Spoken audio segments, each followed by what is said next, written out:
Hello friends, welcome to my YouTube channel Bhatia math academy. Class 11th के लिए accounting equation का chapter लाया हूँ। क्लास 11th के लिए सारा पूरा पीडीएफ बनाई हुई नॉर्मल पूरी अच्छी तरह एक्सप्लेनेशन करूँगा एक एक टॉपिक को।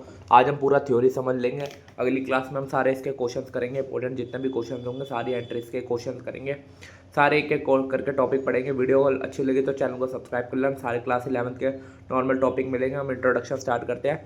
अगर हम समझे जैसे अकाउंटिंग इक्वेशन होती क्या, अकाउंटिंग इक्वेशन होता है बेसिक कॉन्सेप्ट ऑफ अकाउंटिंग। अगर कुछ भी हम कर रहे हैं जैसे L H S equal to R H S होता है, वैसे ही अगर एसेट्स इक्वल टू क्या होगा हमारा लायबिलिटी प्लस कैपिटल।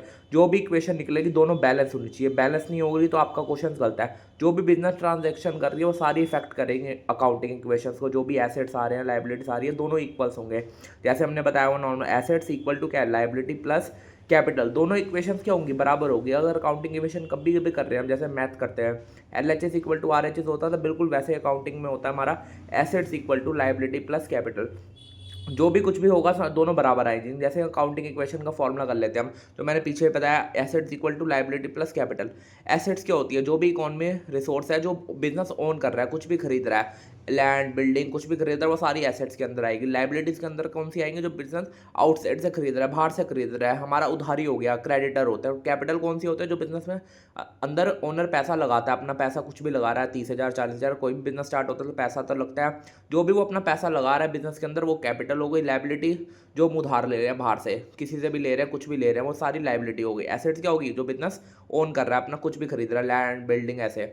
अगर हम एसेट्स की बात करें वो क्या होगी, एक्सप्लेनेशन देखिए एसेट्स की क्या होगी, व्हाट द बिजनेस ओन, क्या बिजनेस ओन कर रहा है। लायबिलिटी क्या होगी, what the business owns to outsider, क्या बिजनेस आउटसाइडर से ले रहा है, मतलब कोई भी पैसा ले रहा है, कुछ भी ले रहा है, वो सारे हमारे किसके अंदर, क्रेडिटर के अंदर आएंगे। नॉर्मल लायबिलिटी हो गई।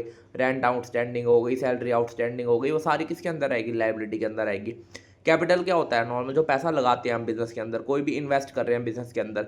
जैसे हम इक्वेशन देख रहे हैं, टोटल एसेट्स इक्वल टू क्या होगी, total liability plus owner capital. ये सारा दोनों क्या होता है, इक्वेशन बराबर होनी चाहिए। जब भी हम अकाउंटिंग इक्वेशन करेंगे दोनों बराबर चीज़ें होनी चाहिए। जैसे हम अगला देखें, एग्जाम्पल कर लेते हैं। जैसे राम ने स्टार्ट करा बिजनेस विद कैश, कितने 50,000 का। एसेट्स क्या होगी, बिजनेस स्टार्ट कर रहा है किससे, कैश से, तो एसेट तो कैश हो गई ना, जो पैसा लगा रहे हैं 50,000। लायबिलिटी तो कुछ है नहीं क्योंकि उधार पे तो कुछ लिया नहीं है, तो लायबिलिटी नील। कैपिटल कौन सी होगी, जो पैसा उन्होंने इन्वेस्ट करा है, कितना पैसा इन्वेस्ट करा है 50,000 पे। तो अकाउंटिंग इक्वेशन के हिसाब से क्या होनी चाहिए, assets equal to liability plus capital. Assets 50,000 equal to liability कुछ भी नहीं है, कैपिटल कितनी हो गई 50,000। तो दोनों इक्वेशंस क्या हो गए, बराबर हो गई। ऐसे हम कोई भी क्वेश्चन करेंगे दोनों में बराबर होनी चाहिए accounting equation, assets equal to liability plus capital. ये इक्वेशन अच्छी तरह आपको याद होनी चाहिए जब भी क्वेश्चन कर रहे हैं। जैसे एक और एग्जाम्पल लेते हैं, Ram took a loan of 20,000 from the bank. Ram क्या कर रहा है, लोन ले रहा है, कितने का, 20,000 का बैंक से। अब इसमें उधारी ले रहा है नॉर्मल। कैश कितना लिया पहले, 70,000 पे हो गया, 50,000 पहले था, 20,000 ये हो गया नॉर्मल। लायबिलिटी कितनी हो गई 20,000, कैपिटल कितना उसने लगाया होता 50,000 पे। अब दोनों को बराबर करके देख लो, टोटल एसेट्स की वैल्यू क्या आ गई 70,000 इक्वल टू लायबिलिटी कितना 20,000, कैपिटल कितना 50,000। दोनों को करेंगे प्लस तो क्या होगा 70,000 इक्वल टू 70,000। ये क्वेश्चन वन बिल्कुल सेम चल रहा है, सेम एग्जांपल चल रहा है, जो पैसा लगाया था हमने। और सेकंड पार्ट में क्या उसने लोन ले लिया नॉर्मल हमारा। एक और पार्ट देखते हैं, purchase furniture for 10,000 in cash. इसमें क्या फर्नीचर क्या हमने खरीदा है नॉर्मल कैश में। तो कैश जब भी खरीदेंगे, कुछ चीज़ भी खरीदते हैं हम, तो कैश का होता है हमारा डिक्रीज होता है, और जो हम चीज़ खरीदते हैं उसको क्या करेंगे, इंक्रीज होगी। अगर स्टॉक्स खरीद रहे हैं, फर्नीचर खरीद रहे हैं, कुछ भी खरीद रहे हैं, तो उसकी वैल्यू क्या होगी, बढ़ेगी हमारी नॉर्मल। वैसे क्या होगा, टोटल एसेट्स रिमेन हमेशा सेम रहेंगे, टोटल एसेट्स रिमेन सेम रहेंगे। और इक्वेशन क्या होगी, कोई चेंज नहीं होगा इक्वेशन के अंदर, क्योंकि कैश कम हुआ है और फर्नीचर बढ़ा है। ये दोनों साइड क्या हो रही है, एसेट्स के अंदर हो रही है। लायबिलिटी में कोई इफेक्ट नहीं दे रहा है नॉर्मल। हम फर्नीचर खरीद रहे हैं, स्टॉक खरीद रहे हैं, कुछ भी खरीद रहे हैं, वो सारा किसको इफेक्ट करेगा, एसेट्स को इफेक्ट करेगा नॉर्मल हमारा। जैसे एक और एग्जांपल लेते हैं, अगर हम परचेज कर रहे हैं गुड्स को, गुड्स क्या हो गए हमारा, स्टॉक्स होते हैं, और किस में खरीद रहा है, क्रेडिट पे खरीद रहा है, कितने में 5,000। तो स्टॉक की वैल्यू होगी कम होगी, क्योंकि खरीदा जा रहा है गुड्स को, तो स्टॉक की वैल्यू होगी इंक्रीज होगी, सॉरी गलती से बोल दे, इंक्रीज होगी स्टॉक की वैल्यू, क्योंकि हमने गुड्स को खरीदा है, बेचा नहीं है। अगर खरीद रहे हैं तो वैल्यू क्या होगी, इंक्रीज हो रही है। लायबिलिटी के क्रेडिटर होते हैं वो भी इंक्रीज होंगे, क्यों, क्योंकि हम क्रेडिटर पे खरीद रहे हैं, उधार पे खरीद रहे हैं, तो एसेट्स भी बढ़ेगा और लायबिलिटी भी बढ़ेगी। और इक्वेशन में कोई चेंज नहीं होगा नॉर्मल। अगर दोनों कुछ भी चेंज कर रहे हैं, अकाउंटिंग इक्वेशन का मतलब क्या होता है, दोनों एस्पेक्ट सेम होना चाहिए। जो डेबिट साइड हो रहा है वही क्रेडिट साइड हो, कुछ भी चेंजेस ना हो नॉर्मल हमारे। जैसे इफेक्ट्स हम देखते हैं, हम अगर ट्रांजेक्शन्स की जो नॉर्मल अकाउंटिंग इक्वेशन किया है, एसेट्स अगर बढ़ रहे हैं और एसेट्स अगर कम हो रहे हैं तो इफेक्ट्स कुछ नहीं होता। लायबिलिटी अगर बढ़ रही है, लायबिलिटी कम हो रही है, कैपिटल अगर हम इंट्रोड्यूस कर रहे हैं, ड्राइंग कर रहे हैं नॉर्मल, या कोई सैलरी दे रहे हैं, कोई रेंट दे रहे हैं, हम कुछ भी कर रहे हैं, वो सारा नॉर्मल इफेक्ट करेगा। अकाउंटिंग इक्वेशन के अंदर दोनों चीज़ें इफेक्ट करती है नॉर्मल, एक चीज़ बढ़ती है तो एक चीज़ कम होती है, दोनों बढ़ती है दोनों कम होती है। तो हमेशा इक्वेशन सेम रहेगी, assets equal to liability plus capital हमेशा सेम रहेगी, कुछ भी चेंजेस नहीं होंगे। अगर इक्वेशन में कोई चेंज आ रहा है अकाउंटिंग इक्वेशन में तो यही है, क्योंकि हमने स्टार्टिंग में पढ़ा था नॉर्मल अकाउंटिंग इक्वेशन में दो इफेक्ट्स होते हैं नॉर्मल, एक डबल एंट्री और सिंगल एंट्री। जैसे एग्जांपल्स यहाँ पे देख लो, अब कॉस्ट गुड्स का हम खरीद रहे हैं, कॉस्टिंग कितनी है 8,000 पे, सोल्ड कितने पे कर रहे हैं 10,000 पे।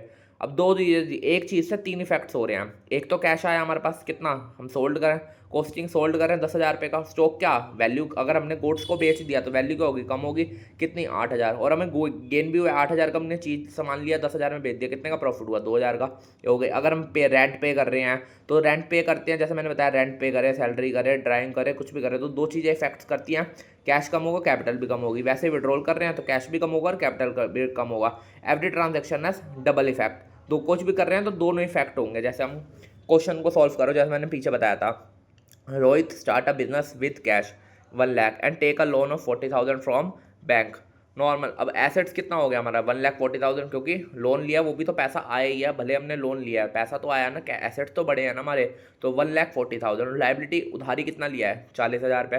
कैपिटल कितना उसने लगाया था नॉर्मल 1 लाख, क्योंकि बिजनेस स्टार्ट हुआ कैश से, तो कैपिटल 1 लाख। अकाउंटिंग इक्वेशन के हिसाब से देखो तो क्या होगा 1,40,000, क्योंकि एसेट्स है, 40,000 हमारी लाइबिलिटी और कैपिटल हमारा है। लाइबिलिटी के अंदर हमारी क्रेडिटर आते हैं, क्रेडिटर हो गया, लोन हो गया, कुछ भी ले रहे हैं वो सारा इसमें आएगा। जैसे अगला क्वेश्चन देखो, purchase furniture for 15,000 in cash, cash खरीद रहे हैं फर्नीचर को, एक तो फर्नीचर बढ़ेगा एक कैश बढ़ेगा। लाइबिलिटी पीछे वाला वो सेम था, और कैपिटल जो हमने लगाया था वो था। अकाउंटिंग इक्वेशन बिल्कुल सेम है, दोनों क्वेश्चन अटैच है, क्वेश्चन 1 और 2 दोनों सेम है, दोनों में उसके आगे एंट्री बदल गई है नॉर्मल, दोनों सेम है। अगर हम कुछ भी कर रहे हैं नॉर्मल, दो इफेक्ट्स होंगे, ऐसा मैं पूरा एक क्वेश्चन कराऊंगा फुल फ्लैश, उसमें आपको पूरा एक्सप्लेनेशन हो जाएगी अच्छी तरह, सारा कुछ समझ आ जाएगा कैसे हमें क्वेश्चन को करना है, कैसे डील करना है, कैसे दो इफेक्ट्स होंगे, सारा कुछ बताऊंगा। वीडियो अच्छी लगे चैनल को सब्सक्राइब कर लेना बस, अच्छी तरह एक मोटिवेशन मिल जाए मुझे नॉर्मल, आप वीडियो देख रहे हो अच्छी तरह, चैनल को सब्सक्राइब कर लेना, एक अच्छा सा कमेंट कर देना। जैसे हम पूरा फुल फ्लैश क्वेश्चन है, ये फुल फ्लैश क्वेश्चन पूरा करेंगे, जैसे बिजनेस स्टार्ट हो रहा है कैसे, मैं ओरली बताता हूँ, ट्राई करना। इक्वेशन वही रहेगी, assets equal to liability plus capital. Business start हो रहा है कैश से, कैश बढ़ेगा, गुड्स बढ़ेंगे और कैपिटल बढ़ेगा। कैपिटल में कितना आएगा 1,20,000। लोन ले रहा है बैंक से, लोन ले रहा है तो क्या होगा, कैश भी बढ़ेगा और लायबिलिटी में लोन भी, लायबिलिटी भी बढ़ेगी। परचेस कर रहे हैं गुड्स, क्रेडिटर में क्रेडिटर बढ़ रहे हैं और गुड्स की वैल्यू बढ़ रही है, कैश कम होगा, गुड्स की वैल्यू बढ़ जाएगी और क्रेडिटर होगा। सोल्ड गुड है जो कॉस्टिंग वाला, रेंट पे कर रहा है, विड्रॉल कर रहे हैं, दोनों रेंट पे करे विड्रॉल करे, कुछ भी दो चीज़ें इफेक्ट करती है, कैश और कैपिटल दोनों कम होता है। जैसे इंपॉर्टेंट पॉइंट्स क्या है जो मैं अकाउंटिंग इक्वेशन है, अकाउंटिंग इक्वेशन क्या होती है, फाउंडेशन ऑफ अकाउंटिंग। जो अकाउंटिंग इक्वेशन कर रहे हैं वो अकाउंट्स का पार्ट है नॉर्मल, ये फंडामेंटल प्रिंसिपल होता है, कोई भी बिजनेस ओन कर रहा है, फाइनेंस कर रहा है, वो सारा इसके अंदर आएगा। यही क्या होगा हमारा बेसिस होगा किसका, डबल एंटर सिस्टम का, दोनों एंट्री एसेट साइड भी बढ़ेगी, लायबिलिटी साइड भी बढ़ेगी, दोनों इक्वेशन सेम होगी। अगर कुछ चेंजेस आ रहा है तो नॉर्मल क्वेश्चन गलत हो रहा है, क्योंकि जब भी अकाउंटिंग क्वेश्चन होते हैं दोनों एस्पेक्ट बराबर होते हैं। अगर कोई भी ट्रांजेक्शन कर रहे हैं उसके अंदर दो एटलीस्ट 2 अकाउंट्स बनेंगे, एक चीज़ कम होगी या एक बढ़ेगी, या दोनों चीज़ बढ़ेगी एसेट साइड में, दोनों कम होगी, दोनों इफेक्ट्स करते हैं नॉर्मल, कभी एक इफेक्ट नहीं होता अकाउंटिंग इक्वेशन के। जैसे हम इसकी समरी देख लें नॉर्मल, हमने अकाउंटिंग इक्वेशन में पढ़ा क्या, एसेट्स किसके बराबर होती है, लायबिलिटी प्लस कैपिटल।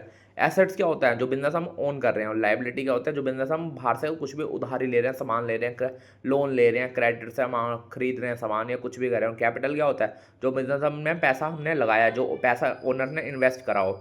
हमेशा रिमेंबर याद रखना, assets equal to liability plus capital होता है, हमेशा याद रखना जब भी अकाउंटिंग इक्वेशन करते हैं, ये मेन इक्वेशन होते हैं। इसके अंदर चीज़ें आती है, जैसे एसेट्स के अंदर कैश आएगा, स्टॉक आएगा, फर्नीचर आएगा, डेप्टर्स आएंगे, लायबिलिटी के अंदर क्रेडिटर आएंगे, रेंट आउटस्टैंडिंग आएगी, कैपिटल के अंदर कोई चेंजेस नहीं होगा।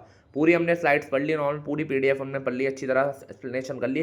बस इस पीडीएफ को अच्छी तरह पढ़ लेना, वीडियो अच्छी लगी चैनल को सब्सक्राइब करना, ऐसे एक इंपॉर्टेंट क्वेश्चन आएगा, जितनी जल्दी कमेंट करोगे 100 व्यूज़ आ गए नॉर्मल, उसी वक्त नॉर्मल पूरी एक्सप्लेनेशन डाल दूंगा वीडियोज़ की, जल्दी जल्दी कमेंट करें अपना आंसर, और वीडियो चैनल को सब्सक्राइब कर लो जल्दी से जल्दी। Thank you.